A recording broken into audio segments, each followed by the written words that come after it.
ये देखें मक्का शरीफ की सड़कें और हरम शरीफ के बिल्कुल पास साथ वाली, और क्लॉक टावर वो आपके सामने ऊपर, दुनिया का सबसे बड़ा क्लॉक टावर।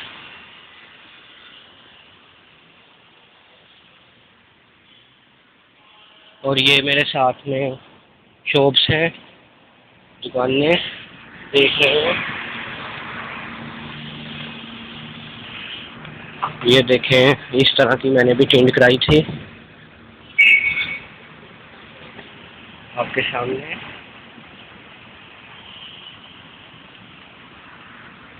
दोहर की नमाज पढ़ने जा रहा हूँ और इसका टाइम 11:15 हो गए।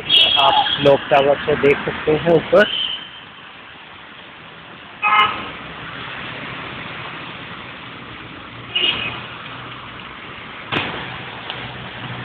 वो देखें 11:15 का टाइम क्लॉक टावर से।